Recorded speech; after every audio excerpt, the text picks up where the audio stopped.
Bueno, buenas tardes a todos los participantes.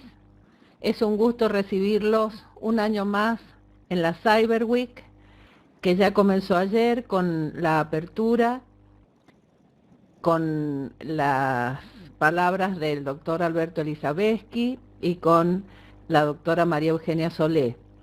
Hoy día vamos a comenzar con la primera videoconferencia que está pautada para esta Cyber Week, y mientras nos vamos adhiriendo de distintas partes del mundo, le vamos a ir pidiendo, como siempre, que nos digan si nos escuchan bien, tildando el número 1, si no nos escuchan bien, el número 2, para realizar esta prueba técnica que es tan necesaria en estas instancias.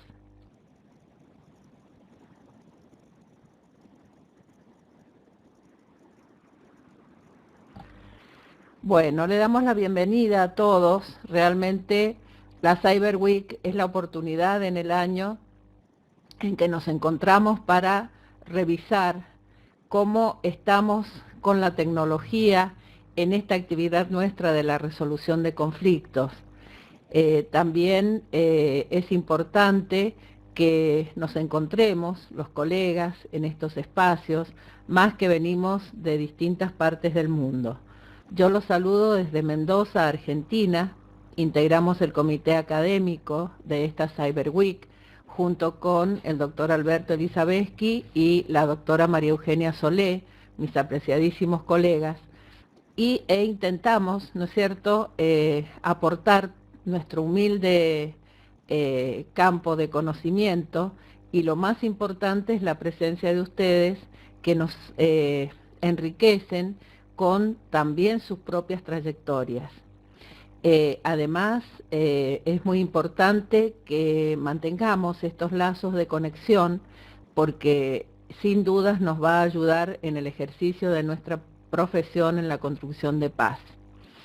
Bueno, vamos a empezar proponiéndoles que realmente hagamos una introspección respecto de nuestra actividad. Este módulo que vamos a ver sobre la historia o los desafíos que ha planteado a la humanidad la comunicación a distancia es muy importante, porque nosotros venimos de un ámbito de trabajo tradicional, como ha sido la resolución de conflictos face to face o cara a cara, nuestra mediación tradicional, y hemos empezado un derrotero en el que poco a poco se han ido insertando las tecnologías en nuestro espacio de trabajo para permitirnos ir un poco más allá, o sea, salir de los límites físicos que tenemos para poder intentar resolver conflictos a distancia, usando la tecnología. Entonces nos pareció muy interesante un espacio de reflexión sobre por qué la humanidad a lo largo de su historia tendió a comunicarse a distancia, y cómo lo hizo en sus albores y cómo hemos llegado hasta acá. Vamos a descubrir algo muy importante. Van a ver que vamos a comenzar con Grecia y Roma, y vamos a llegar al final de este encuentro otra vez a Grecia y Roma. Yo les pido disculpas si ustedes ven que me tengo que acercar un poquito a la pantalla para leer el chat y ven que salgo del cuadro de cámara. Es porque estoy con un tratamiento oftalmológico que no me permite ver muy bien a determinada distancia, valga la redundancia hoy que hablamos de la distancia. Así es que les pido disculpas, cuando ustedes ven que yo salgo de cuadro es para leer en el chat y estar conectados con ustedes. Es una pequeña desprolijidad por la cual les pido disculpas, pero que va en bien de este encuentro que sea lo más interactivo y rico posible.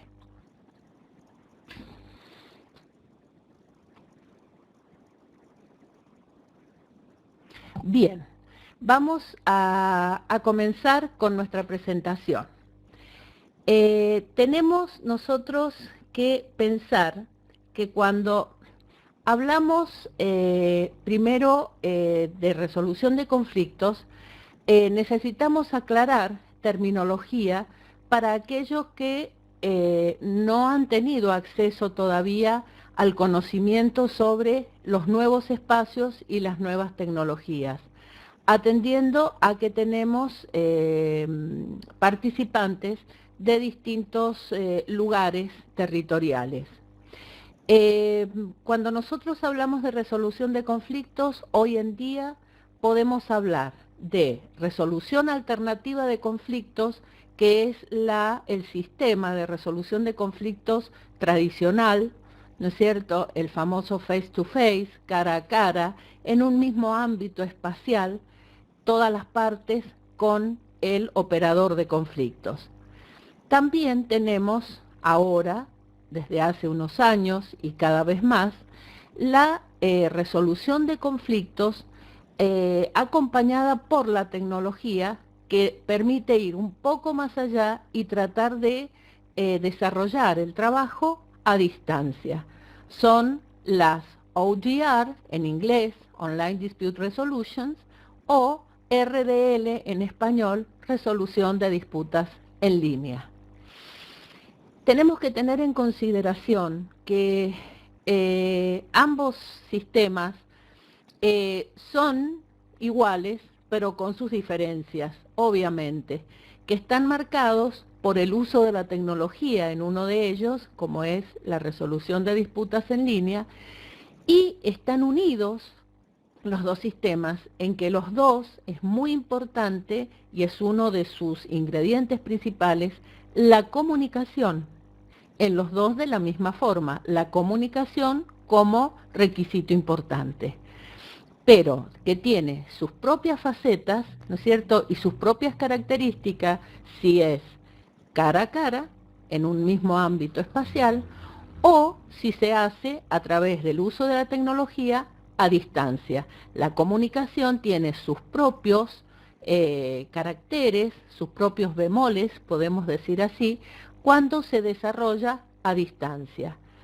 También tenemos que agregar a esto el procesamiento de la información, porque no es el mismo sistema de procesamiento de la información el que yo puedo hacer cuando estoy en un ámbito espacial, ocupándolo al mismo tiempo en una forma sincrónica con las partes, o cuando lo hago, ¿no es cierto?, a distancia usando la tecnología. El procesamiento de la información que voy a hacer tiene sus propias características y se hace de un modo diferente. Además, tenemos que entender que también el sistema de resolución de conflictos a distancia se puede hacer en una forma sincrónica o asincrónica. Todos ustedes son operadores de conflicto y a lo mejor ya conocen, es muy probable que conozcan qué significan estos términos, pero para aquellos que no lo conocen, por las dudas, lo volvemos a aclarar, no viene mal hacerlo, que el ámbito sincrónico o el sistema sincrónico es cuando están todas las partes en un mismo espacio de tiempo, en tiempo real, compartiendo una comunicación. Lo distinto es lo asincrónico, que es cuando se comunican, pero no al mismo tiempo, no están en un mismo espacio real, ¿no es cierto?, de tiempo, comunicándose, sino que lo hacen en distintos espacios de tiempo.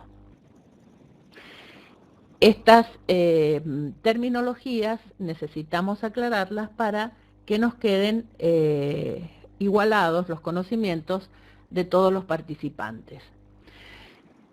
Antes de empezar a referirnos a la comunicación a distancia, queremos hacer un pequeño, ¿no es cierto?, una pequeña reflexión sobre por qué es importante la comunicación. Los que nos dedicamos a la resolución de conflictos sabemos lo importante que es la comunicación en la generación de conflictos o en la prevención de los mismos. Tenemos experiencia cuando hemos asistido a distintas partes, en los distintos formatos, ya sea en la mediación cara a cara, en la mediación tradicional, en la resolución de conflictos tradicional o en la resolución de conflictos a distancia, que muchas veces cuando las partes llegan a tratar de solucionar un conflicto que los aqueja o las aqueja, han tenido muy probablemente, y la mayoría de los casos, una comunicación deficitaria. En cambio, cuando la comunicación es apropiada, no solo se pueden resolver los conflictos una vez generados, sino que podemos ir un poco más allá. Es muy probable que logramos prevenir los conflictos si se ha podido establecer canales de comunicación apropiados entre las partes. Por eso es tan importante la comunicación en este tema. Vamos a ir ahora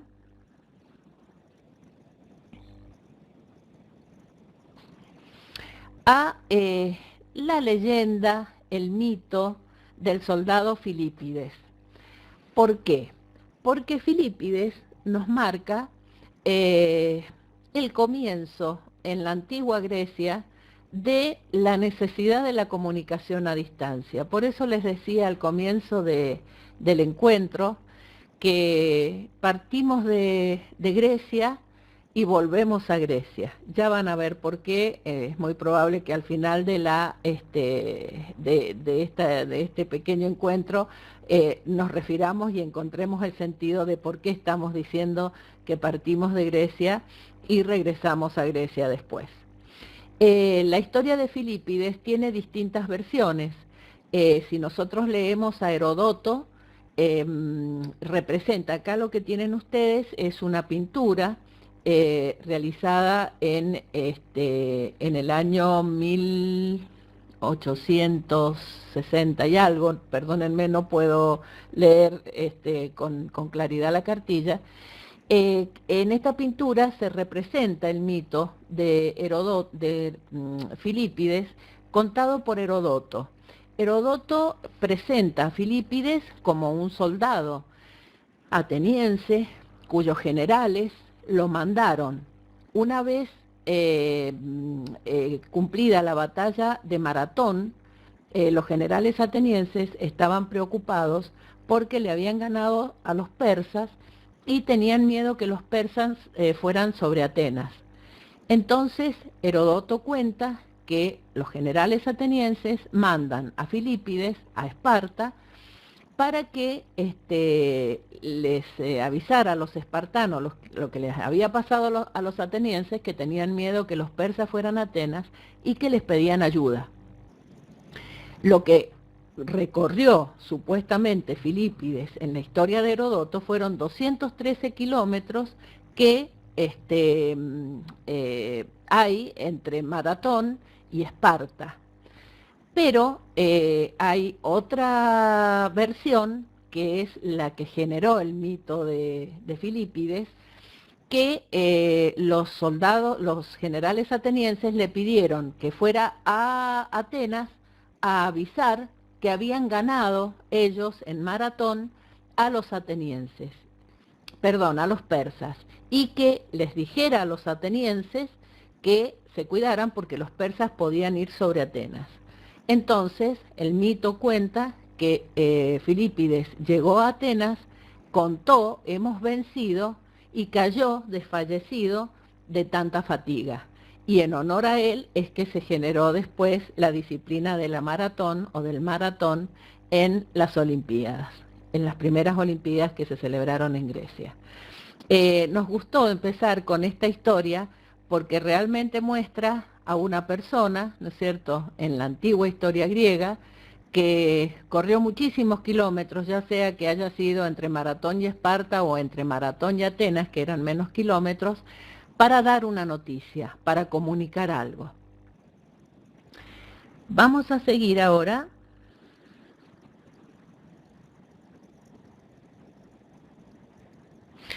con una pequeña semblanza de cómo se fueron comunicando a la distancia los distintos pueblos antiguos. Por ejemplo, en Roma existió la figura del nuncius. Nosotros tenemos que recordar que en la época del Imperio Romano, cuando Roma se extendió hacia lo que es conocida hoy como Europa, obviamente las extensiones territoriales exigían la necesidad de una comunicación fluida entre Roma y los distintos territorios conquistados. Entonces apareció la figura del nuncius, que era una persona, ¿no es cierto?, que era contratada por determinadas personas, ¿no es cierto?, que estaban en Roma, para que fueran y dieran comunicados, mensajes, sin ningún tipo de poder, solamente comunicaban los mensajes, no tenían ningún tipo de facultades. También en el Perú, en el viejo imperio inca, apareció la figura del chasqui, que también tenía una función de notificación, de comunicación a distancia, en toda lo que es hoy nuestra Latinoamérica, ¿no es cierto?, en que desde el imperio inca se comunicaban con las distintas otras agrupaciones de pueblos originarios en Latinoamérica. También las primeras civilizaciones como los sumerios, los persas, los egipcios y la misma Roma usaron determinados sistemas de correo postal. Además, hubieron distintos tipos de señales para hacerse notar y comunicar a la distancia. Por ejemplo, habían señales visuales, como el caso de las almenaras. Si algunos no conocen este término, viene del árabe nar, que significa fuego. Entonces se utilizaba en las construcciones edilicias como una especie de torres que estaban diseñadas y permitían hacer fuego en las mismas. Entonces, a la distancia, en esas construcciones altas, los que veían el fuego ya tenían códigos, ¿no es cierto?, para descifrar qué era lo que pasaba cuando veían el fuego. Entonces era una señal visual que avisaba algo. También estaban las señales de humo, como señales visuales. También habían señales de comunicación acústicas, como el uso de tambores o de cuernos. Ustedes dirán, qué rudimentario que nos parece esto, estamos en el siglo XXI y tenemos que estar viendo esto, pero es que no es menor ver esto, porque enmarca cómo ha sido el derrotero para llegar hasta donde estamos hoy, que realmente es increíble.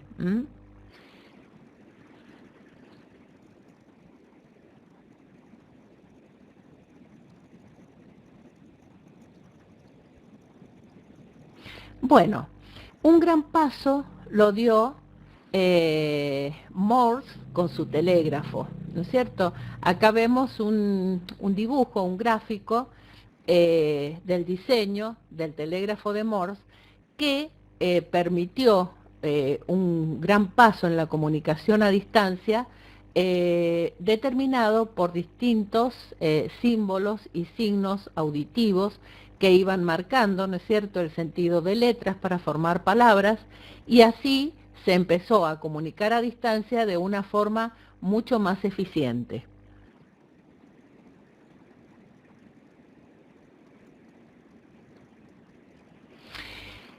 Y acá vienen dos historias muy interesantes respecto del teléfono y de la radio. Realmente, cuando hablamos quién inventó, muchas veces no coincide con quien patentó el descubrimiento.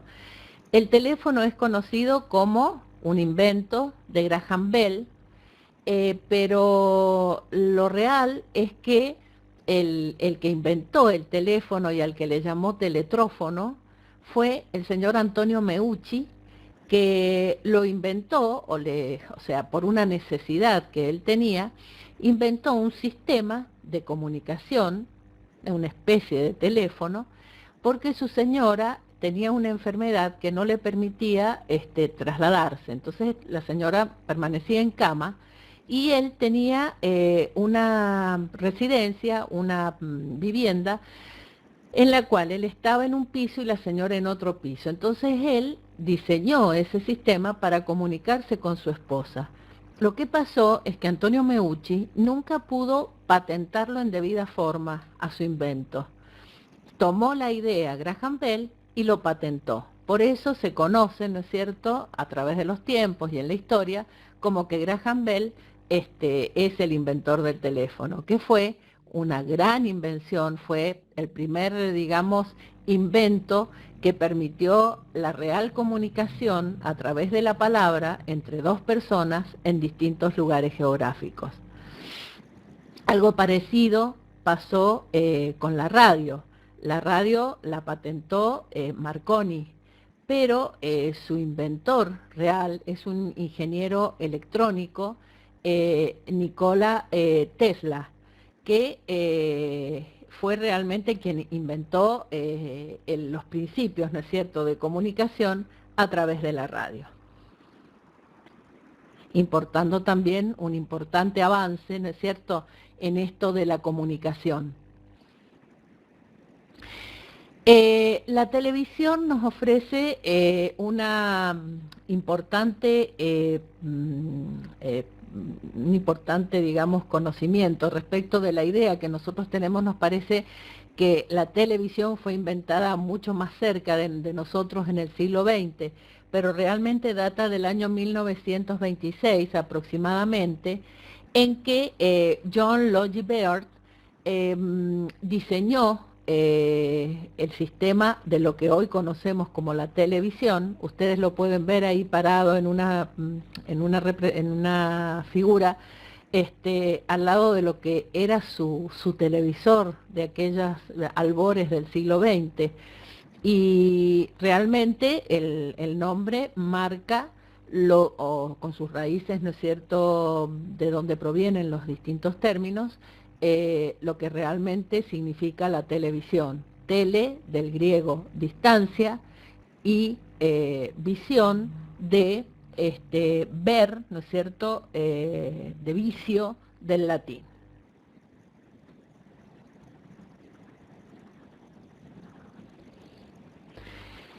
Vamos a ver ahora distintos hitos que fueron sucediendo en este avance de la tecnología para permitirnos a los seres humanos cada vez poder comunicarnos de una forma más eficiente a distancia.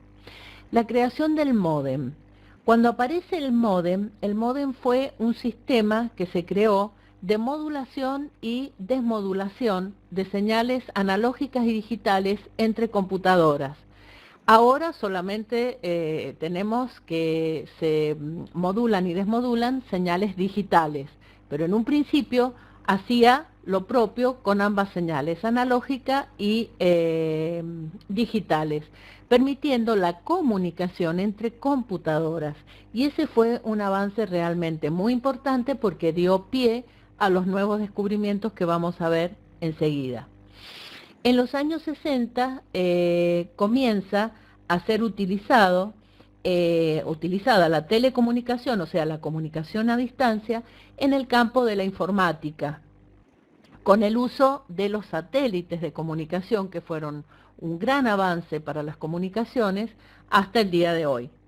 En los años 80 comenzó un uso más, digamos, progresivo de la gente común de los ordenadores, ¿cierto? Eran ordenadores que obviamente no son como los que tenemos hoy en día o como los que usamos hoy en día, pero que ya permitían un modo más eficiente, ¿no es cierto?, de esa comunicación a distancia tan importante. Entre 1969 y 1990 fue habiendo una evolución en cuanto a lo que hoy conocemos como Internet.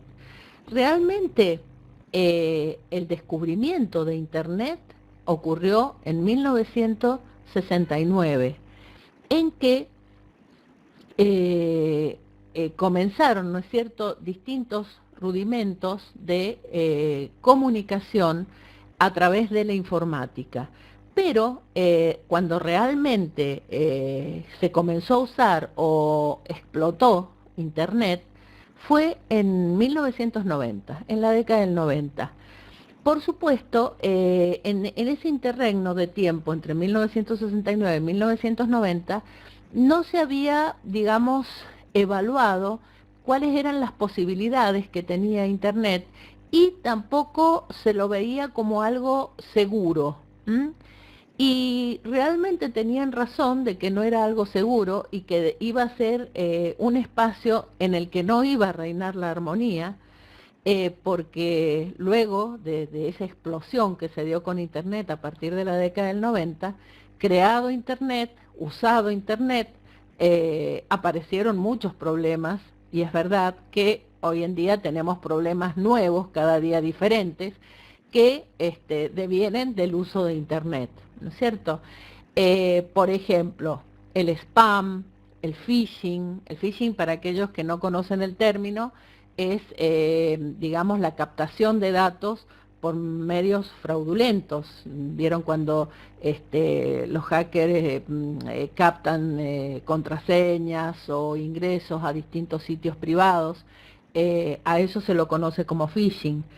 También las músicas de descarga, la compra y venta de distintos productos en línea y el consumo y lo que conocemos como el e-commerce. En 1989 aparece la famosa WWW, que es la World Wide Web. Quien la creó fue Tim Berners-Lee, y obviamente a partir de la creación, ¿no es cierto?, de la web, se produce esta explosión de la que hablábamos a partir de 1989, 1990, con el uso de Internet. A partir de ahí comenzaron a aparecer los proveedores de servicios de Internet, conocidos en inglés como Internet Service Providers, y también aparecieron los primeros navegadores gráficos. Unos años más tarde apareció Netscape, Internet Explorer, etcétera.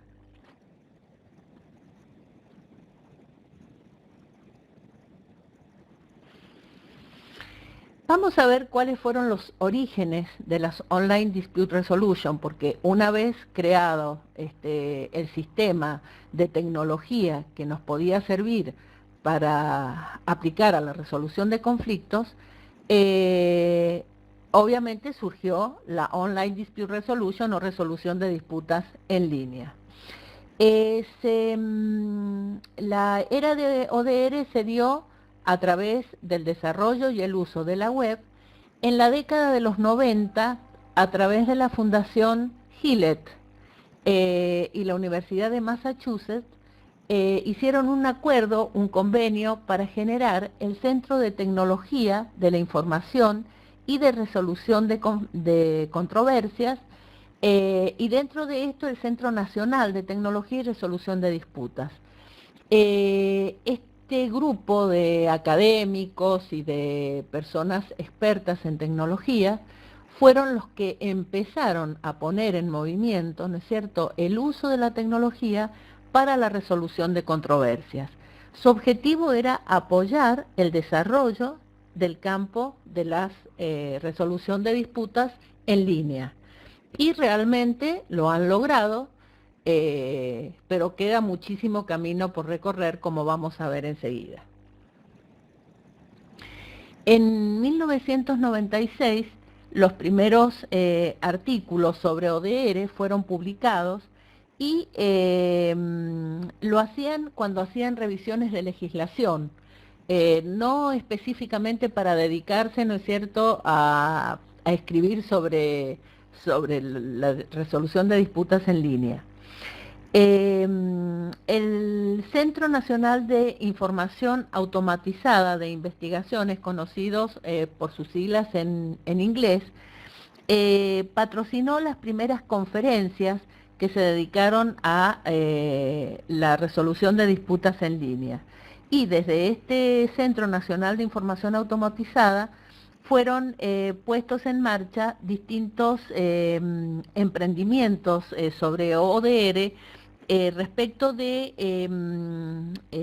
nuevos proyectos que mostraban nuevas funciones o nuevos funcionarios que podían ayudar en estas cuestiones de resolución de conflictos. Y así aparecieron las figuras del magistrado virtual, la oficina del defensor del pueblo en línea, o sea, no solo el defensor del pueblo, que muchos países lo tienen, ¿no es cierto?, en sus formatos institucionales, sino el defensor del pueblo en línea en la Universidad de Massachusetts, y un proyecto de resolución de disputas en línea para controversias familiares de la Universidad de Maryland.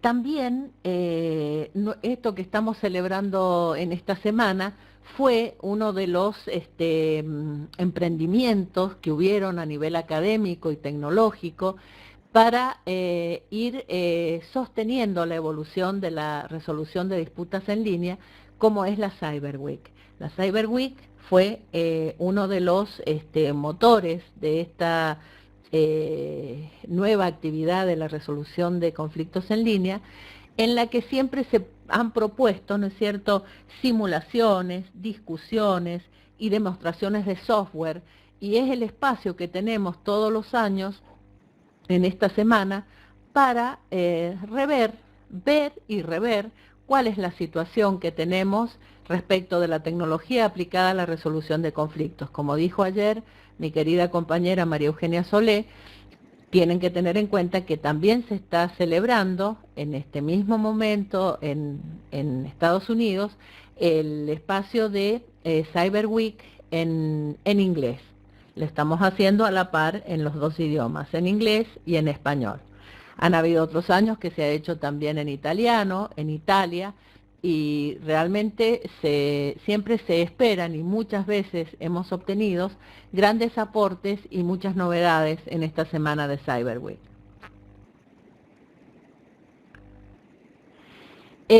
También hubo varias conferencias sobre ODR que fueron celebradas desde finales de 1990 y en los primeros años del siglo XXI. También han sido muy importantes los foros internacionales de ODR. A partir del primero, que se celebró en Ginebra en 2002 y el segundo en 2003 también, por una idea general de Di-Wen Choi, se fueron sucediendo a lo largo del mundo durante todos estos años de la primera década del siglo XXI, en distintos lugares, la celebración del foro de ODR o de resolución de disputas en línea. Melbourne en 2004, El Cairo en 2006, Hong Kong 2007, Liverpool y Victoria en Canadá en 2008, Haifa en Israel 2009, Buenos Aires 2010, en Chennai en India en 2011, en Praga 2012, Montreal 2013, Silicon Valley en San Francisco en California 2014, Nueva York 2015, en fin, todos los años se preocupan todos aquellos que se dedican a la resolución de conflictos y a la tecnología aplicada en resolución de conflictos a reunirse en estos foros para ver cómo estamos y cómo seguimos.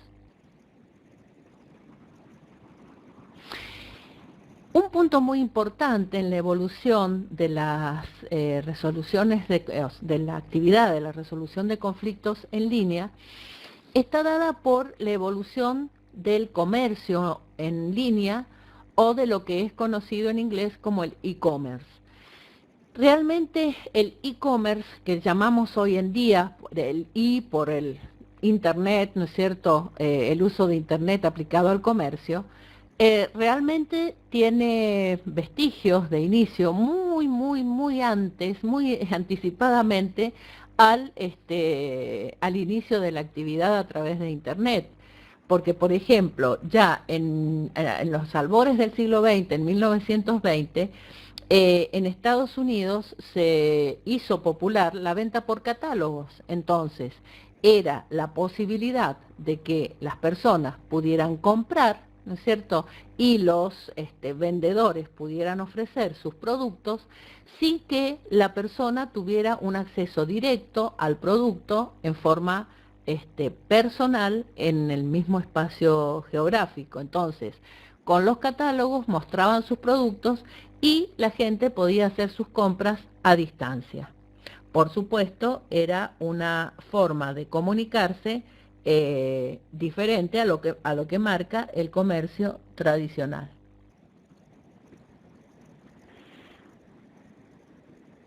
Como ustedes ven acá, estos catálogos que ustedes ven son reales de aquella época de 1920.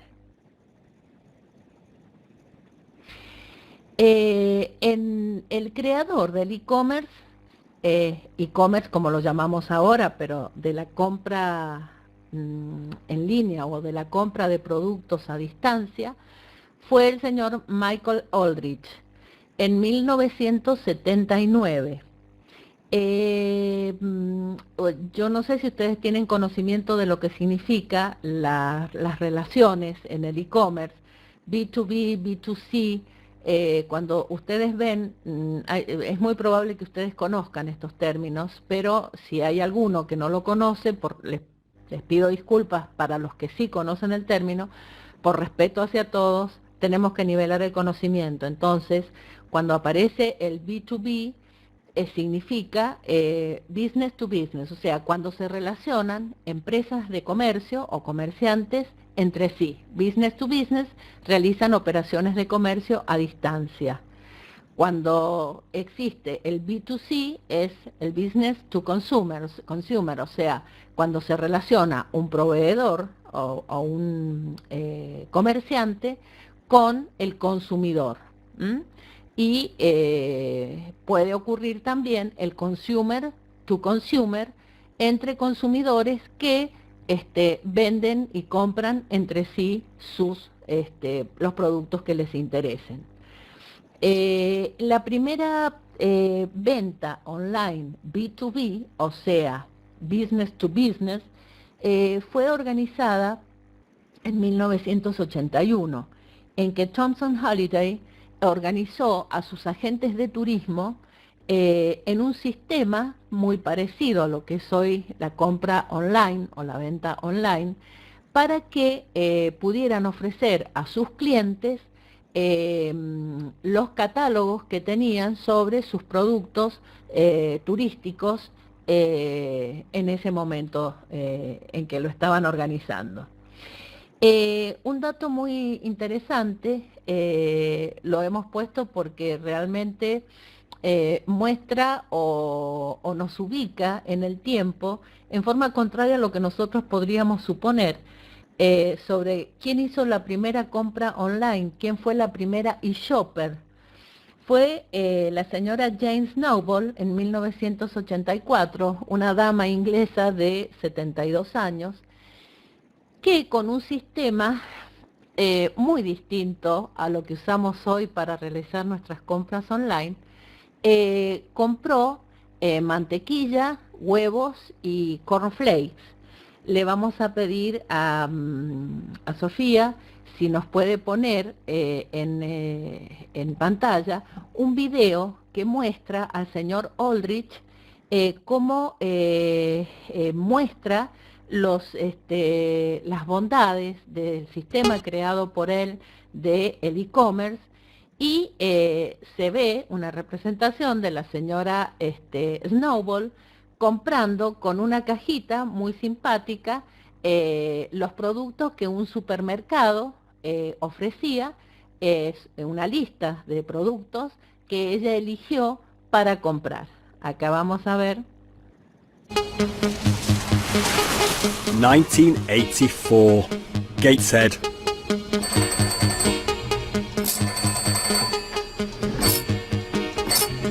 A 72-year-old grandmother sat in her armchair, picked up her remote control and started a retail revolution.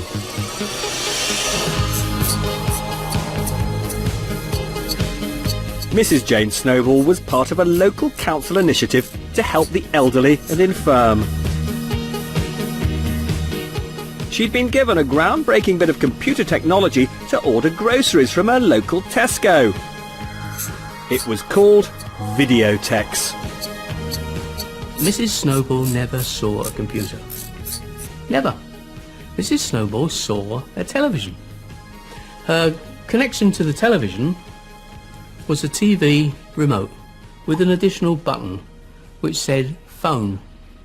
What effectively we did was to take a domestic television in a home and turn it into a computer terminal. I know when to go out, know when to stay in, get things done.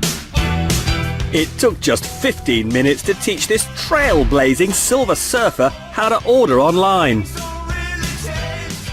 You know, 1984, and you're doing online shopping. You know, it was amazing, and she loved it. Absolutely loved it. And what do you think of it? I think it's wonderful. Mrs. Snowball ordered eggs, margarine and cornflakes. Reassuringly British. 5 years before the World Wide Web was invented, her order was sent down the phone line to her local branch of Tesco, who picked the items off the shelf, ready for delivery. It changed the world of shopping. What I'd done was to make shopping functional. I've stripped out all the theatre, made it functional, anytime, any place, anywhere. Virtual merchandise. Few predicted all those years ago that this quaint experiment would anticipate a complete transformation of shopping, which would change the face of our high streets. From a transaction of just a few quid to a global trillion-dollar industry, this was history. But back then, when the future founders of Google and Facebook were just kids or newborn babies, how could any retailer know that the internet would change everything? Bueno, gracias, Sofía. Podemos volver a las cartillas. Ustedes ven, bueno, hablan de cómo, ¿no es cierto?, con este nuevo sistema se unen distintos lugares, existe una nueva posibilidad, una posibilidad mucho más amplia de ofrecer todos los productos. Pero era muy simpático el sistema que tenía la señora Snowball comparado con nosotros, que nosotros desde cualquier lugar, con nuestro teléfono celular, podemos inclusive hacer compras por internet, comunicarnos y un montón de cosas más. Vamos a continuar. Con datos, digamos, informativos que hacen a mostrar cómo fue evolucionando, ¿no es cierto?, esta práctica del e-commerce. Por ejemplo, Pizza Hut, una cadena de pizzerías de Estados Unidos, vendió su primera pizza online en 1994. En 1995 hay una película de Sandra Bullock que muestra, ¿no es cierto?, cómo la actriz, en su personaje, pide una pizza online en una computadora armada por los asistentes y auxiliares de dirección en su escenografía para poder imitar, ¿no es cierto?, este tipo de compras.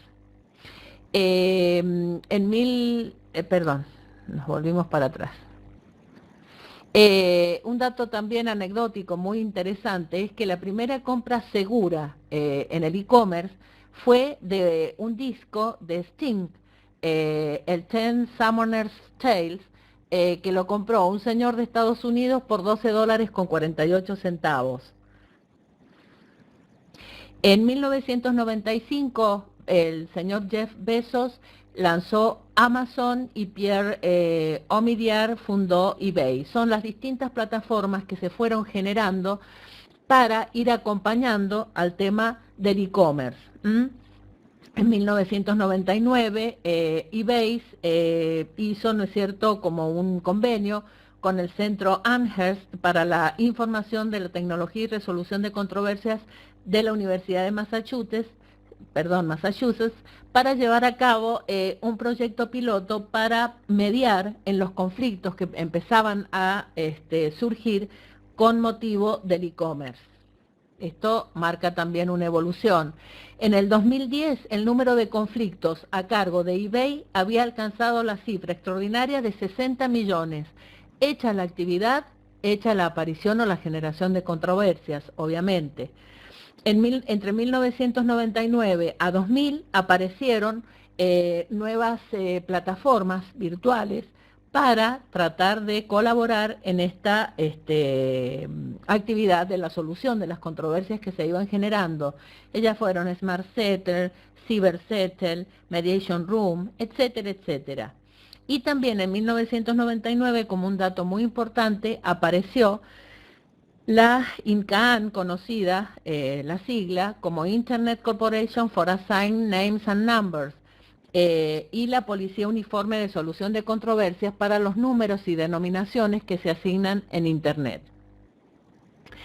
El e-commerce va pasando del I al M, porque ya hablamos, como yo les decía recién, de un mobile commerce, porque desde mi teléfono móvil yo puedo comprar lo que quiera. Entonces deja de ser I para transformarse en M-commerce. A mediados de la década del 90 se hacía hincapié en las cuestiones jurisdiccionales respecto de cómo hacemos para que los sistemas normativos nos sirvan, si es que nos pueden servir los que existen, o cómo generamos nuevas normas. Por ello, a mediados de los 90 estaban todos cuestionados por los problemas jurisdiccionales. ¿Qué derecho, qué sistemas normativos aplicamos en los casos de relación de personas en distintos países del mundo? Hay un grupo de trabajo en las Naciones Unidas, conocido como UNCITRAL en inglés y la CNUDMI, que se dedica a la solución de controversias en línea y a generar normas para ello. También en el año 2012, en la legislación española, se hicieron algunas innovaciones que permitía acceder a la resolución de conflictos en línea. En el año 2013, el Parlamento Europeo también decidió algunas normas relativas. En el año 2015 se puso en marcha más innovaciones en la legislación española, y en Europa ya existe inclusive una plataforma virtual para la resolución de conflictos en línea. ¿Dónde estamos ahora parados? ¿No es cierto? Bueno, es lo que decíamos recién. Hecha la actividad, hechos los problemas, hechos los conflictos, y tenemos que salir a ver cómo se resuelven. Hay muchos sitios web, más de 100, son muchos más, ¿no es cierto?, que se dedican a prestar servicios para la resolución de conflictos en línea.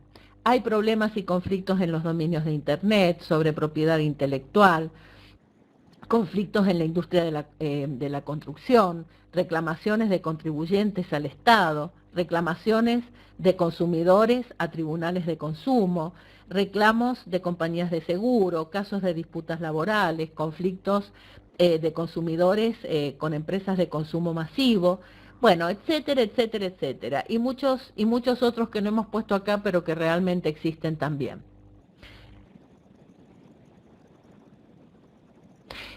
Como les decía, han surgido a lo largo de estos últimos años muchas plataformas en la búsqueda de herramientas y recursos para resolver conflictos. Acá tienen ustedes los logos de Cyber Settle, Modria, Justice, una italiana que es Mediazione Civile, EuroDR, etcétera, etcétera, etcétera, y siguen generándose muchas a lo largo de los años, en los últimos años. ¿Hacia dónde vamos? Es muy probable que vamos hacia la justicia virtual, pero es un camino que estamos recién iniciando y que tenemos que ir perfeccionando de a poco. Hay un trabajo muy interesante hecho por una autora que es la doctora Ana Mancini, que ha escrito sobre la justicia e Internet y cómo aplicamos el derecho positivo a Internet. Y acá viene lo que yo les decía, que partimos de Grecia con Filipides y volvemos a Grecia. ¿Por qué? porque esta autora nos propone algo muy interesante en este desarrollo que tenemos, ¿no es cierto?, de las actividades a distancia y las relaciones humanas a distancia a través de Internet, y cómo los derechos positivos nacionales ya no son operables para abarcar las distintas situaciones que se suscitan en estas relaciones. ¿Por qué? Y bueno, porque los derechos positivos nacionales, ¿no es cierto?, los sistemas normativos de los distintos países, están diseñados para funcionar dentro de un territorio, dentro de una determinada frontera, tienen su propia jurisdicción y se refieren generalmente a cosas materiales y a la propiedad. Está diseñado así cada sistema normativo nacional. Con Internet no tenemos nada de esto, no tenemos territorio, no tenemos fronteras, no hay jurisdicción, no hay cosas materiales en sí, tenemos a las personas relacionándose a lo largo del mundo. Entonces, pareciera que el mundo virtual, que pareciera que es de ahora, cuando dicen el mundo virtual es el que tiene en consideración a las personas y al pensamiento de las personas, a las ideas creadoras. Tiene como fin y como objetivo el pensamiento humano. Ahora porque, bueno, lo vemos a través de la tecnología o del uso de la tecnología, pero siempre, ¿no es cierto?, las distintas civilizaciones se preocuparon por el pensamiento humano. Los primeros fueron los griegos, ¿no es cierto? ¿Qué les importaba? El pensamiento, el ser, ¿no es cierto? Pero no les importaba tanto las cosas materiales como lo que era inmaterial, el pensamiento.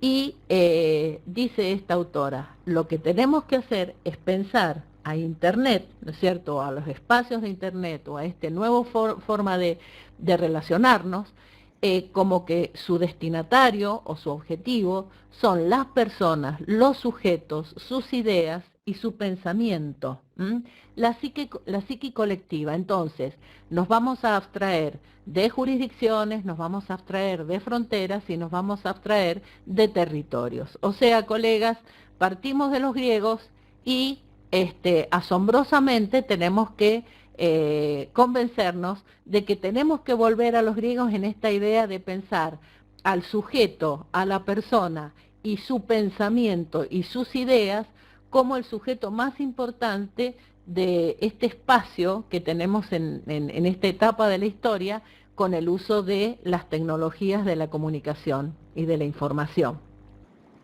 Esto realmente es muy importante porque todos dicen estamos en cambios paradigmáticos. Y ya para ir cerrando nuestro espacio, porque tenemos una hora reloj asignada para ello, a mí siempre me gusta cerrar este tipo de encuentros cuando nos tenemos que referir a que tenemos tantos cambios de paradigmas en esta actividad que nosotros desarrollamos, a una idea que escribió la doctora Alicia Millán, que es la esposa del doctor Elisabetsky, que es una reconocida y muy apreciada académica en el ámbito de la resolución de conflictos, que nosotros apreciamos muchísimo. En uno de los foros, no me acuerdo si fue de Cyber Week o de IMARC, de hace algunos años, ella escribió diciendo que estamos en una etapa de cambio de paradigmas y eso exige mucha responsabilidad de parte de nosotros. Y yo me puse a pensar sobre estas palabras y realmente es así, porque cuando hablamos de cambios de paradigmas estamos hablando de una situación en que todo el conocimiento que tenemos, los que nos dedicamos a determinadas actividades, no nos alcanza para abarcar las demandas de nuestra actividad en el momento en que estamos nosotros transitando. Entonces tenemos que salir a generar nuevo conocimiento, a generar nuevas alternativas, y en eso estamos todos los que nos dedicamos a la resolución de conflictos en línea, aún en el uso de la tecnología. Tenemos que ser responsables. ¿Por qué? Y porque estamos generando nuevas pautas de conocimiento para la generalidad de las personas que se dedican a nuestra actividad y nosotros mismos. Y bueno, para ir cerrando, ¿no es cierto?, queremos hacer nuestras las palabras de Antonio Machado, cuando dice: caminante, son tus huellas el camino y nada más, caminante no hay camino, se hace camino al andar. Un poco nosotros, todos los que estamos transitando esta etapa de la historia, y en esta actividad que nosotros desarrollamos, que es la construcción de paz, la resolución de conflictos a través del uso de las nuevas tecnologías, permitiéndole a gentes que se encuentran en distintos lugares, en distintos territorios, con distintas culturas, de poder resolver conflictos. Pero no está todo dicho, colegas, el conocimiento sigue avanzando, las nuevas perspectivas siguen evolucionando, nuestras actividades, el conocimiento, las nuevas herramientas tecnológicas siguen evolucionando, entonces nosotros seguimos haciendo camino al andar. Es un gusto compartir con ustedes este espacio, ha sido un gusto estar con todos y esperamos seguir encontrándonos en esta semana en Cyber Week, y también los invitamos a que participen de los foros, y si alguno tiene alguna pregunta para hacer, la puede hacer a través del chat. Hemos querido ser respetuosos con el término con el tiempo que se nos había asignado.